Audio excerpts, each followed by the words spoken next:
Welcome to the first ever Torah Tuesday. We're sitting in my office at Prairie College in Three Hills, Alberta, where I am professor of Old Testament, and this is where I get to spend my days studying the Bible and finding ways to communicate it both in writing and in the classroom. I totally love my job. I often call it the best job in the world, and I have been diving deep into the book of Exodus. The reason is because I'm writing a commentary for Baker Academic in their Baker Commentary on the Old Testament Pentateuch series on the book of Exodus. So you might be familiar with John Goldingay's work on the Psalms. He's also writing the Genesis commentary for that series, and I'm writing the Exodus commentary. But here's the problem. It's not going to be out until like 2025. And I'm learning really cool stuff every day as I work on the commentary, and I don't want to have to wait until 2025 to share it with you. So I've started this Torah Tuesday so that you can join me in learning from the Torah along the way. Before we dive in, for those who are not familiar with me, I wanted to tell you a little bit about the work that I already have out there that you don't have to wait until 2025 to read. So I did my dissertation at Wheaton College, and I studied the command not to take the Lord's name in vain, and that's been published as Bearing Yahweh's Name at Sinai by Penn State University Press. That came out in 2018. Just before that, I released this Illustrated Exodus in Hebrew, which contains the entire Hebrew text of Exodus, along with these really beautiful illustrations by Keith Neely, and my translation in English at the bottom of the page. So if you want to dive into the Torah and you're interested in starting with Exodus, that's a really fun resource for those who are learning Hebrew.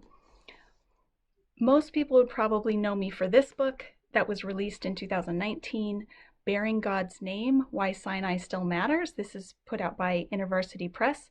And this book traces the theme of bearing God's name through the entire Bible, but it spends a lot of time at Sinai. It's a representation of the things that I learned when I did my doctorate.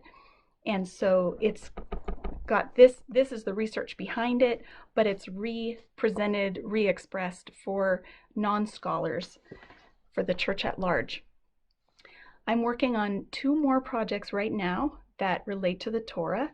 So the first is the Exodus commentary that I already mentioned, and the second is a companion volume to this book on being God's image. It's going to focus on the early chapters of Genesis and then trace the theme of being God's image through the entire Bible as well. So I'm in the Torah every day, one way or another, for one project or another, and learning so much and excited to share it with you. So today I'll just start with one insight that you might not notice if you're reading your Bibles in English. You would miss this. The very first verse of Exodus 1 begins with the word and these are the names of the sons of Israel. So what's the significance of that? The author is telling us right out of the gate that this book is connected to Genesis, that Exodus is not a standalone story, but that it continues the narrative that was begun in Genesis. And we see this in lots of ways as the Exodus narrative is connecting back using the same key themes and key words and carrying forward the storyline. So here's one example. In Exodus 1, verse 7, it reads this: "But as for the sons of Israel, they were fruitful and swarmed, and they multiplied and grew exceedingly strong, so the earth was filled with them." If you're familiar with Genesis chapter 1, you'd recognize that language from the creation mandate, where God tells the humans what their job is after he's created them. He says, "Be fruitful and multiply, fill the earth and subdue it." So same key words there, the fruitful, multiply, earth filling the earth. All is repeated, plus the word swarmed, which is the word that's used in Genesis 1:20 and 21 to describe what the fish and the birds are going to do as they multiply. They're going to swarm. So right off the bat, we see that this story is fulfilling what God had designed in Genesis for humanity to do. However, there's a problem because in Exodus chapter 1, God's creation design is inverted. There are lots and lots of Israelites, good, but they're supposed to be filling the earth and subduing it. And instead they are being subdued by the oppressive rule of the Egyptian system.